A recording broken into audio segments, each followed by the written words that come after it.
We try to do 3 educational events every year, so this is the midsummer one. We do one in the spring, and we should have one coming up again in the fall. We do want to let you know, obviously, if you can't tell what this is, we have a tweet wall, so feel free to tweet during the event. The hashtag is i612 mobile. We may pull questions off of that, but I will say if you have questions and you want to ask them in person, I will have this mic and I give away drink tickets to people who ask questions. So you probably want to ask in person and not the tweet wall, although I will be keeping an eye on that and pulling any questions if you're shy or you don't like to drink or for whatever reason. So we also want to say keep your eye on that because there could be some interactive polling that could happen on that wall. Just saying. Oh, is that what those sheets are for? Instructions. Instructions on the tables. Wow, look at that. We are organized people.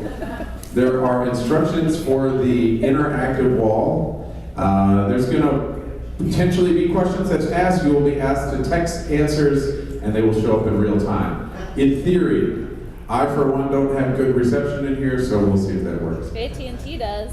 Thank you. Oh. Android does. Verizon does not, I'll just say. So with that, let's get right to it. I would like to introduce, first of all, our moderator. And come on up here, guy with a fantastic name. Please welcome Craig Key from Space 150.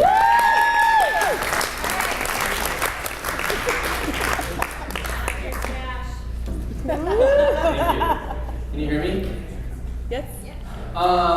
Okay. I'm going to give 5 minutes tops. I'm going to talk about what I think about mobile just a little bit. And then I want to get to kind of the goods, which is our panel. So if you guys will just bear with me for just a couple quick minutes, we'll just have a quick chat. Thanks for having me. I'm Craig. I work at Space 150. I know a lot of you. I want to talk about mobile for a couple reasons because it could be the buzziest of buzzwords if you're a media planner. And there's a lot that we get really, really focused on right away on, sort of like, oh, this changes everything. And there's a lot I think sometimes we miss about the fact that we're still planning media and there's actually things that didn't change. So if you'll bear with me, first I want to just talk about your mom for a minute. How many of you called your mom today? Good on you. Wow, quite a few. Wow. Well, this next statement might not be true then, but let's just bear with me. I think your phone probably knows more about you than your mom does. Okay? I think that's true. Here's why. I think, how many of you checked in so far tonight? Woo! Yep, quite a few. All right, so your phone knows where you are, actually not even last night, right now. Your phone knows who you're with, right? You tag your friends. And then for some of us in the room, your phone knows all kinds of crazy shit that you would never tell your mom. It's just really obnoxious, but you check your photos, make sure you're not, leaving a paper trail behind. So our phones are really smart, right? Our phones know a lot about us. And what does that mean? If our phones are that smart, if our phones have that much dirt on us, how does that change our role as media planners, all right? What does that mean for digital advertising? So I think that we're media folks in the room, but one big thing that we have to keep in mind is now we have concepts that come from our advertisers, and we have to add context to what we're doing. I think that's my next slide. It is, good. So a mobile user's activity at 7 in the morning is a lot different than a mobile user's activity on their lunch break, or at 3 in the afternoon, or at 10 o'clock at night, right? They're in different places, they're in different mindsets, they have different goals or objectives for why they're using their mobile device. So for us to take the same concept and blast it across all of our mobile networks, all times of day, often you're probably missing some opportunity, or we're probably missing a chance to be relevant. So I think one of the things I want to talk about with our experts tonight is how do we actually pull in the context of where the user is, when they're engaging, what they're doing, what's on their mind, and how does that impact what we should be thinking about in media. All right, secondly, we are in media, okay? So I don't want to forget one thing. Media is about reaching people. Always has been, always will be. The brands our clients want us to reach their target audience, all right? We get really, really focused on the devices. This is my search plan, this is my social plan, this is my mobile plan, this is my desktop plan, this is my tablet plan. Okay, and we do have to do that. We have to be geeks about every minute detail of where our people are consuming content. But we're still planning for people, all right? So I'm going to challenge our panelists. How do we do this? How do we actually make sure that across not just our mobile plan, but our entire media plan, we're thinking about the end user first, and then the devices can complement that, okay? So there's some hot technology that we get a lot of sort of cross-device talk, and there's actually, I think, like 6 panels in the city of Minneapolis this week about cross-device mobile, technology. It's crazy. So, but you have on the mobile side, you have things like device IDs, publisher IDs, a login account, or that sort of thing. And then you have desktop networks, good old school, media networks that have similar sort of identifiers about an individual. You might even have spend data or credit card data about an individual. All right, and so the golden goose right now, or one of them in my opinion, is how do you take all this stuff and put it in one spot and say, you know what, Craig Boyd on his phone is the same as Craig Boyd on his desktop, is the same as Craig Boyd who just spent a bunch of money at Buffalo Wild Wings, I hope. So how do you do that? And again, I want to challenge our experts, and I want to challenge the room and the Minneapolis community. How do we think about people first, and then the devices that they're consuming content on second? Is that fair? Good? Yes. Okay. All right. Okay, so provocative title tonight is mobile the new first screen. I'll run through a couple stats that I bet half of you have already used in your presentations to your clients. So let's just go through them here. Number 1, people check their phones 150 times a day. This came from Mary Meeker in her Internet Trends. It's definitely true for me. I think show of hands is 150 times at least. At least. Is that too low? Anyone? It's low. That's too low, yeah. All right. 2009. All right, next. During the Super Bowl, everyone was on their phones. Literally everyone, except for, the state of North Dakota was not on their phones. Hey. Everyone else was on their phones. Sorry, Katie. And there's another, I wish I would have included this. Did anyone see the chart from Flurry of the activity? It's not on there, sorry, yeah. The activity during the Super Bowl, you had, first half, lots and lots of mobile use, during the first half. Beyonce came on, okay, and then all of a sudden, mobile use just drops. And I do want to thank everybody in the room for choosing us over Beyonce tonight. So myself and the panelists, we will be signing autographs right afterwards. So if you want to just line up here, you can sign your shirt or your underwear or whatever. All right, so everyone's on their phones. And then this is the one, if you're not using this slide in your presentations to your clients, you are failing. Because there's a massive, massive discrepancy between people's attention span and advertising budgets, all right? So again, Mary Meeker from her Internet Trends presentation this year says there's a $20 billion gap in how much time people are spending with their phones and how much dollars advertisers are putting towards that, all right? Huge opportunity, okay? That's why we're here. It's why this is the buzziest of buzzwords. Okay. That's all I want to say about mobile. I want to get to the experts. So if you guys don't mind coming up, and I can, maybe I can, here, let's do this. This will be dramatic. I'll call you up one at a time. Sorry, Brian's already. And then I'm going to ask you guys to kind of tell us about yourself. But we have, if you could help me out here. Whoa. No, it's okay. I'm good. I'm prepared. Okay. So, Brian, you stood right up. So, Brian Stoller is the Senior Director of Strategy at Place IQ.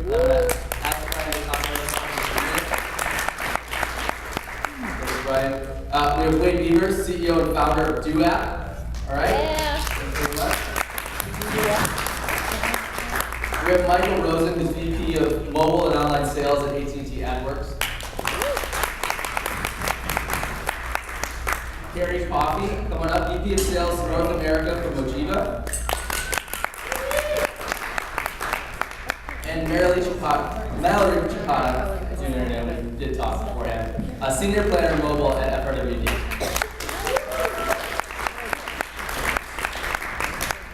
Okay, awesome. So these guys are the experts. So I'm gonna kind of try to ask a couple hard questions if I can. But I definitely want you guys to get your questions ready, and Craig can facilitate here. So before we do that, you grab the mic and just give us the 1 minute on each of you. So Carrie, if you could start us off, kind of who are you? What is Mojiva? What do you guys Time about? me. Yep. Less than 1 minute. I'm Carrie. I run national sales at Mojiva. Jeff Lancey is in the back. Tom O'Neill's in the back. They're sales directors in the Midwest region. You should know them better. But Mojiva is the mobile ad network. We're powered by Motion, mobile ad serving platform. We run a lot of incredibly rich experiences across a network of 1 billion devices, reaching audiences in all sorts of creative ways and very technical ways. So we'll talk more about that. Michael, you want? Hi everyone.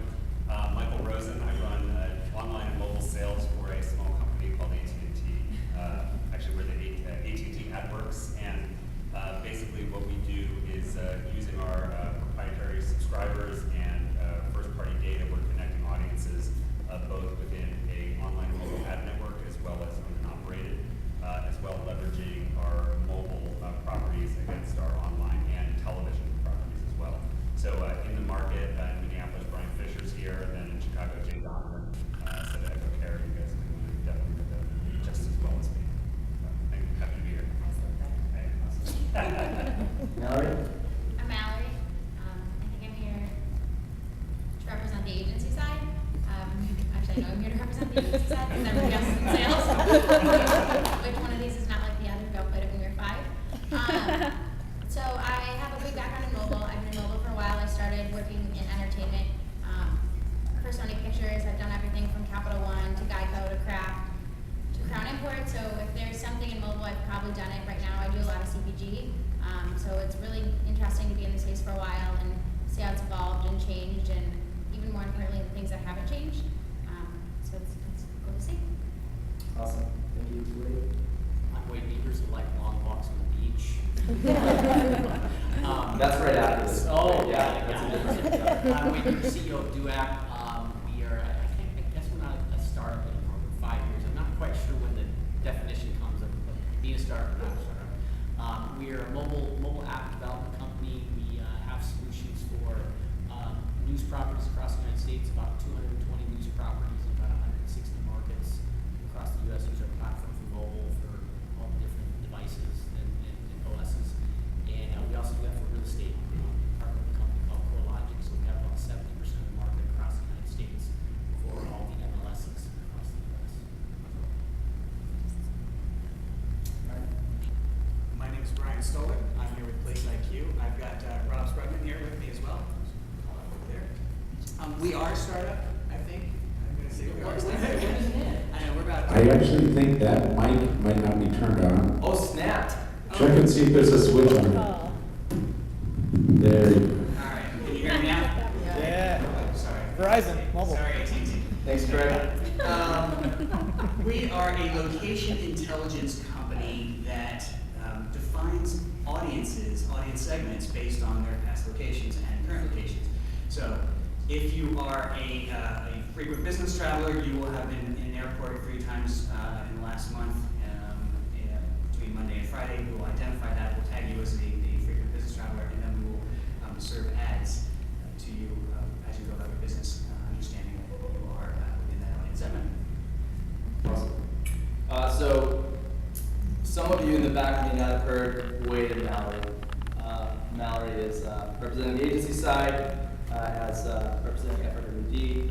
Wade started a company that is Duac and is in the real estate and news mobile app business. All right, so I want to start here. In my intro, I said we're playing for people, not devices. So let's start with this, and I'm going to point this at Mallory, and I happen to know Brian, who spent a lot of time on the agency side as well. So to the group though, what hasn't changed? When we're planning media for mobile devices, what are the things that are the same and really are, it's just good old-fashioned media planning? I think number one, and if you've ever heard me speak before, you know this is, you sound like we're a good record, but mobile isn't a technology rethink, or mobile's not a technology rethink, it's a consumer rethink. So we've all reached consumers before. This isn't something that's new to us. We still are looking at the best way to reach your consumers for the most effective CPM, at the right time. You want them to be highly engaged. So it's just on a different device. And this device may be more personal to you, so I think where it changes is your need states change. But that's with anything. So when people went from TV to digital to everything like that, we've all considered that people change in need states. So this is just looking at different need states. This isn't reinventing the wheel. Awesome. Any other thoughts from the group? You know, what's I'd second that and say, you know, Yeah. you still need to plan for reach and frequency and scale. And you still need to get a significant audience out there. okay? Yeah, I think that the challenge is obviously from a creative perspective. The challenge is from a creative perspective. You know, how are you iterating obviously for different devices? But I would agree with Brian and Mallory. I mean, you know, you almost think about the device agnostic, right? It's about the audience and gaining insights about that audience, regardless of whether they're on a on an Apple device or an Android device or whatnot. Awesome. Okay, so still reaching people, still at a certain frequency, and still, I love that you said, you know, we're still focused on the audience. So, Yeah, and I think it's about like, what do you know about that audience and where their mindset is and what their intent is from the mobile device versus the PC versus the TV too. So thinking about where they are and where their mindset is, their behavior. okay, so I'm gonna riff on that then. So let's go to what's different then. So if we're still about reaching frequency and we're still about reaching our audience, what is different about, you know, the end user on a mobile device versus, you know, desktop or a tablet or Yeah, I mean, I think a mobile device is, I wouldn't say the first, but it's the experience that is most private at this point. Mobile or tablet, it's all about you, your child, your wife, your sister, your roommate isn't coming to that same device to act. So this device really knows you, and so you as a consumer might do something differently or more intentional. And it's all about timing too. I now have this device with me at all times. There's all sorts of stats that say that people will give up their cell phone, will not give up their cell phone, and they'll give up other things. Can you guys hear Carrie in the back? Yeah, okay. Try the Yeah. mic too. Get up on that Try mic, to switch Carrie. on that one too. It used to be invisible theater. Try to switch. Tap on it. This one's not on either. Hello. Nice. Okay. Only we're complicated and I I'm the moderator. All right, so you heard most of it, I think. Yeah. But the point is, it's different when you're thinking about a mobile device and how intimate it is to you as one person versus a shared device, which a TV is, a PC can be, and other forms of media. So it opens up new opportunities, and it also opens up new ways of really being able to know what you're doing, but it also prevents a lot of things because there's more privacy challenges too when you're talking about a device that's this close to you as in the pocket, touching you at all times. I think the interesting part, so I agree with Carrie from a mobile perspective, but I don't think we as an industry, from a media industry perspective, really know how mobile actually interacts with TV and online and other mediums. And I think, you know, there's technical challenges for that. There's just, it's so nascent. We're so early on in understanding how reach and frequency is impacted or how performance are impacted and how consumers do interact, you know, while they're watching TV, while they're on the internet, while they're on their phones. And that could be, you know, performance, that could be interaction, that could be creative iteration. I mean, there's a lot of interesting, I think, things that are happening in the industry that we're just at the beginning of to understand true consumer interaction across multiple screens. Yeah, but you know what's interesting about it is we have just become such an ADD society, folks. And you think about it, everything is 30 seconds or less. And we're down to 140 characters. Now we're down to videos like Vine that are like less than 5 seconds. So suddenly now, marketing and advertising has totally changed. You used to have 30 seconds that you could deliver a radio ad or a television ad and get your message out. Now you have a whole slew of different things that people are doing. I mean, I joke, I was in San Francisco this morning and I'm looking around and people are all on their phones, right? But they're not all doing the same thing. That's the hard part. It's not 5 network channels or cable. It's, you know, some are listening to Pandora, some are texting, some are, you know, doing all kinds of variety things. And now you have a cast, because no longer this large cast. So I think is really the biggest challenge that comes with this, is it's the fragmentation. I mean, media buys were easy back in the day, now they're not. So let me ask this, and Michael, you alluded to the fact that we don't quite have the best grip on exactly what running in a more traditional medium at the same time with a digital medium or with mobile, what that does for us. But I think we do know that users are there, right? Users are second screening, they're multitasking at the same time. They're there. So More than you yeah. think. Yeah. More than you think. I think that's the problem a lot. Yeah. Is more people think, oh, I still think it's the traditional media stuff. Oh no, you're addicted. I mean, Guess Sarah's what? really won't get off her 74% phone. of people admit they use Right it now. now. You I'm use it in the bathroom. i612 Twitter, by the way. So let me ask this, and this is for everyone, but Michael, I'd like you to start this. You happen to represent mobile, tablet, actually desktop, and also connected TV, right? Actually, linear. Linear TV as well, through Beavers, right? Okay, so could I ask this? Who's doing the best at trying to understand all the audiences together, and how are you guys trying to solve that to see how are these different things working together? So I mean, the honest answer is I don't think anyone's doing it the best yet, because it is really, really new. There are a lot of companies out there who are trying to kind of stitch cross-platform and cross-screen behavior together, and those are options. And as a person who's been in the industry for so long, I believe in media buyers and planners should be looking at all the options and bringing it to clients. From AT&T's perspective, because we do own the subscriber across Uverse, mobile, and online, and we do it at scale, so that's number one, right? We have the ability, we have that paying subscriber relationship. We're not going ahead and infer, we're not making inferences. That's number one. Did you guys hear that key value proposition they just looked at? That was nice.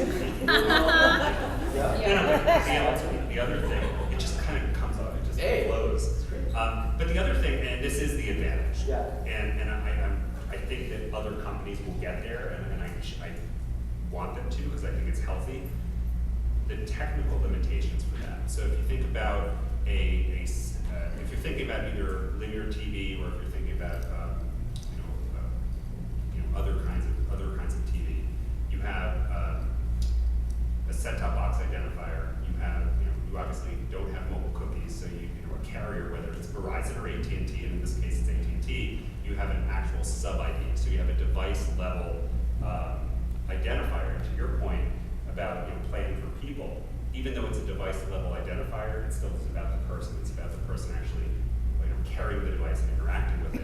And then you have an online cookie. So I think to be able to stitch those together in an addressable way, addressable in actual one-to-one, except for TV, which is on the household level, I think the learnings there at kind of phase one of this is really interesting. And I think we're just at the beginning of understanding what it means.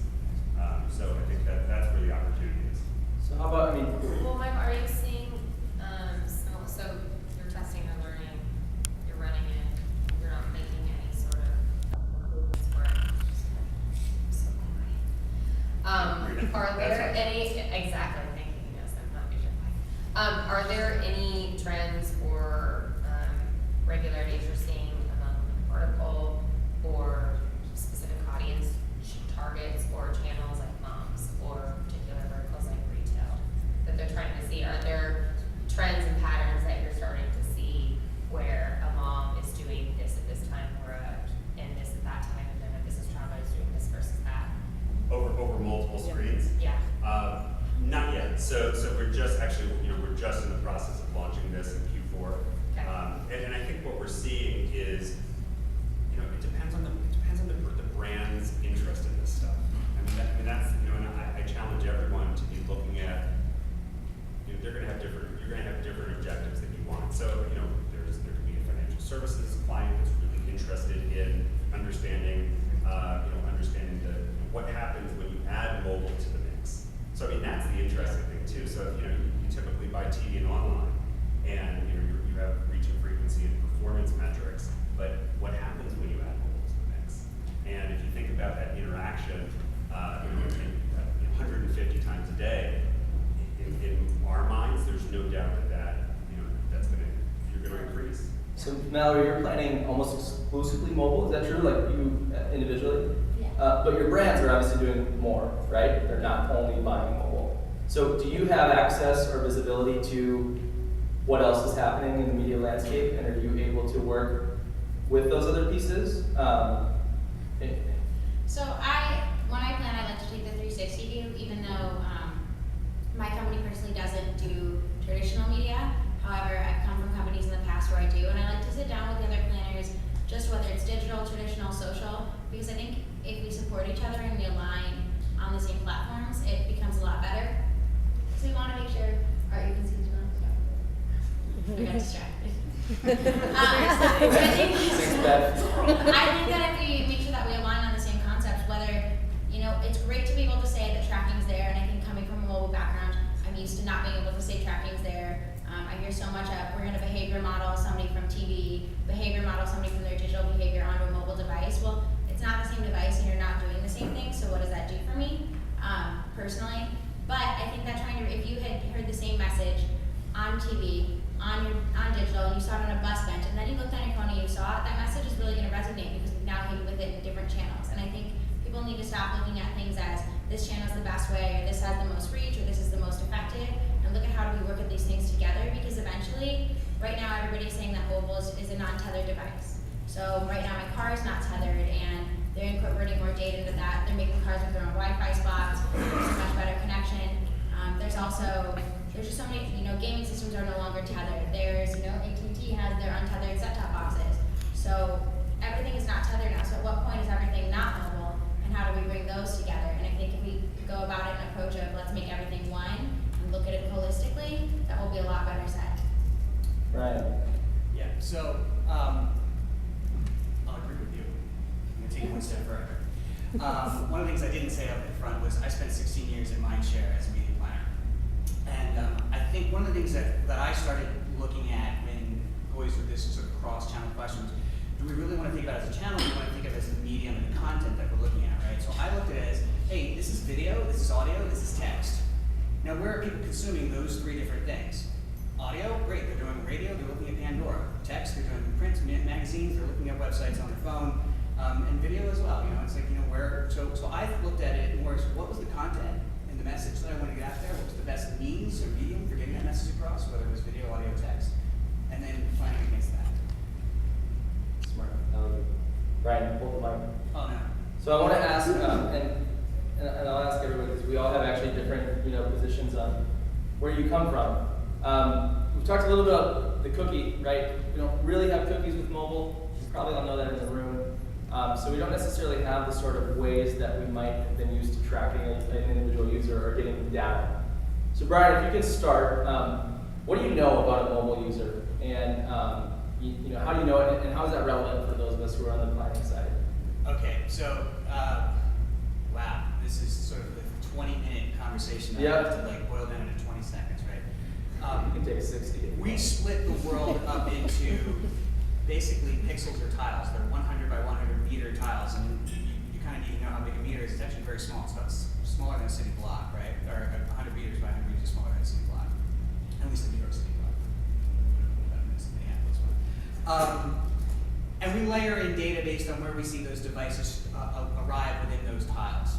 And we aggregate those tiles across the entire United States and then develop those audiences. So we see device IDs, if that's where you're going with, we see device IDs, but because we put it into a 100 by 100 meter pixel or tile, there's a level of sort of blindness to how many phones are in that pixel. So the privacy element still stays there. We're doing the privacy friendly way. Okay, so you're saying you see that a user is in an area that is going to have X, Y, or Z close by. Right. There's some sort of proximity that it says is it a business? Is it a Starbucks? Is it a beach? Is it a park? Is it an airport? What is it that tile contains?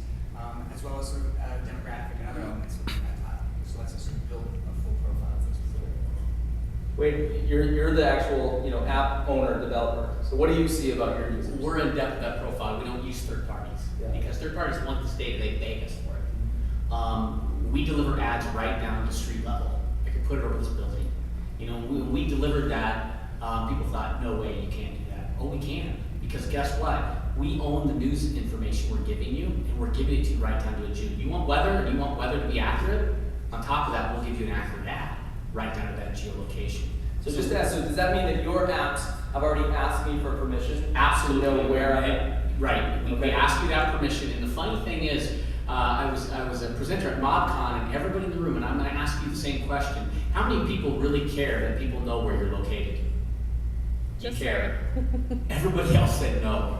And my whole point is, but hold on a second. If you had a choice and said, I can give you relevant ads and you're going to get tired of getting those Phoenix International ads or like single ladies looking for whatever, would you rather have something relevant? And everybody in the room raised their hand and said yes. And I realized, man, they just want relevancy. So it's this fine line with it. We held a real high standard of privacy, but on top of that, people wanted to have relevance. If I'm walking down the street and there's an available deal at Starbucks, I want the deal. I don't want it to be in 16 miles away. So we deliver that. We did some things with like the Jacksonville Jaguars. We delivered a campaign with them because we developed their app right over their stadium during the game.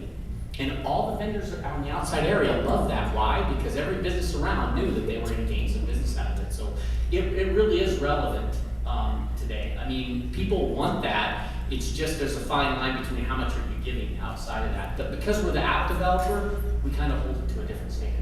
Okay, so you've got like hyper local down to wherever my phone knows that I am. What else? I mean, so do I have do you have your gender? Do you have your we've done some. We did a beta test with our app called Headlines and Sports Tap, and we're actually starting to work with the news properties to actually ask people if they want to display some of that personal information, not about them, but as an aggregate view. So an example of the Sports Tap app, right? What do you guys guess? What's the percentage of males that are using the Sports Tap app? The Sports Tap app, 90%. Craig should know that. Huh? You should know that. I should. Yeah. Well, I heard him say it earlier. 90%. What was interesting out of it was we asked some pretty simple questions. Do you have a college degree or not? 63% said they had a college degree. So we started asking those questions to people. Are they saying it? Are they self-reporting on that? They are self-reporting. Correct.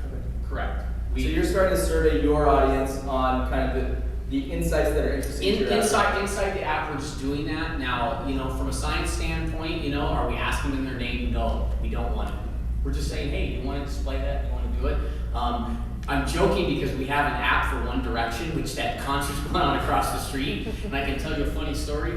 When the Boston incident happened, we had a story in our headlines thing that pushed out. 63,000 people viewed that article right away. When Harry had a picture with his girlfriend, 250,000 people viewed that article in less than 30 minutes. So not that I'm looking at the standards of the world today, it was just the point of that's data that was validated. Well, we know in our One Direction app, 90% of them are under the age of 14, and they're females.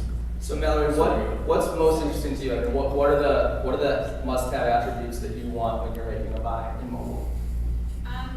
One is, it kind of depends on the type of buy, because obviously I love scale. Doing something like that where I have access to a lot of data, which is something I also love, it's hard because I really have to weigh what's my value, what do I want out of it? Is it really reaching the right consumer, or do I want to spray and pray and hope that I reach the right consumer if I have the analytics on the back end? So it really matters on what I'm looking for, but definitely I would say I have to err more on the end of analytics, back end analytics specifically.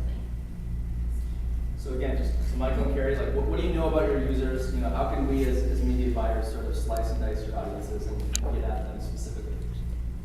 So I kind of think of it inferences versus absolutes.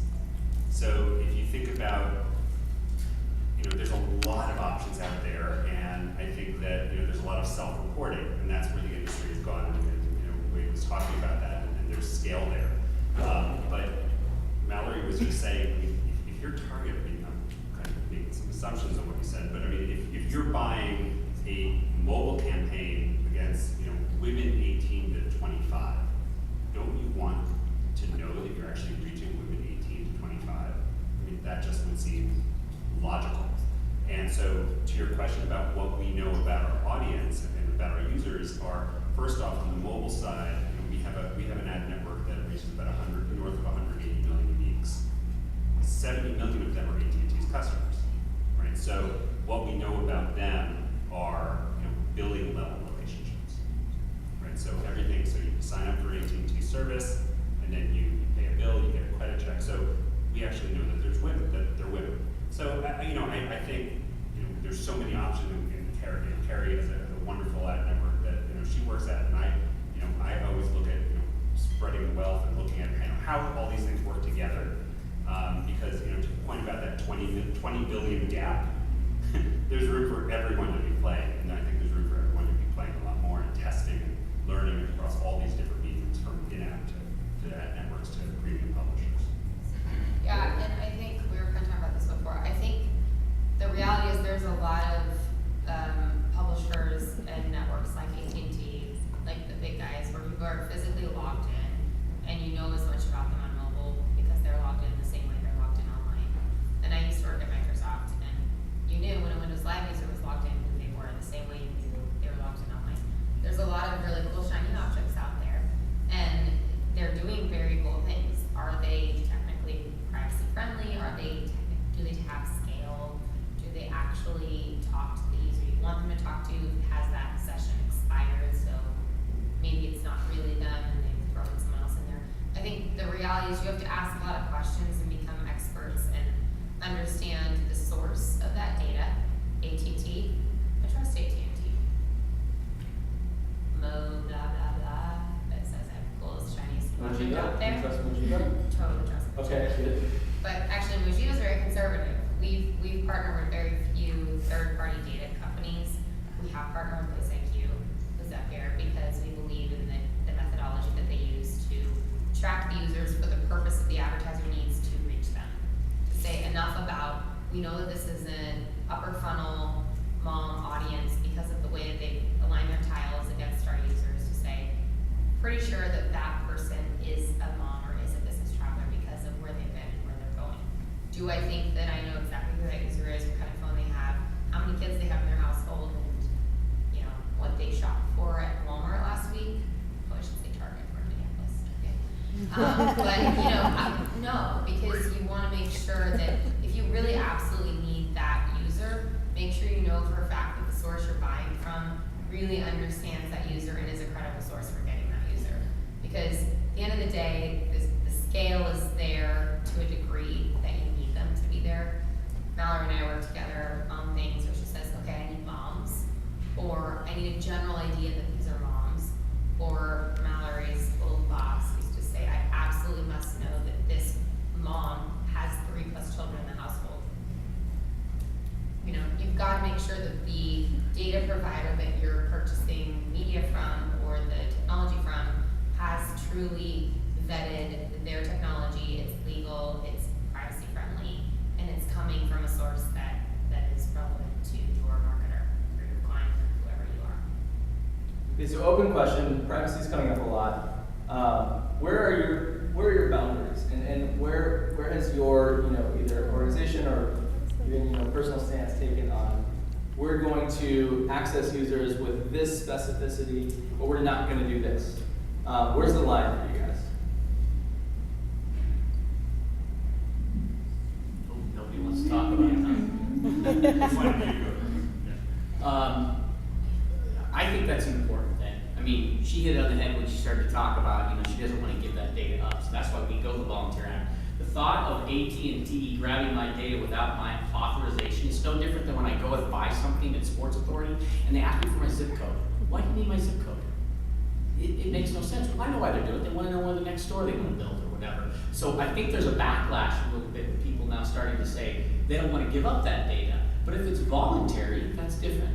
And I think there's this fine line right now that we're really wavering on. I mean, obviously you see a lot of states. California has been very aggressive about this litigation on trying to protect privacy with regards to this. Because you're right, it knows everything about you. So maybe we just go rapid fire then. Do you guys have that line? We do. Okay. Absolutely. And what does that for you? And our line is we want to ask you and we'll tell you what we're going to use it for. Okay, so permission only. Stadium opted into that? Yes, they did. When they first bought the app, they knew exactly. We're providing it. They Tell went your- through your full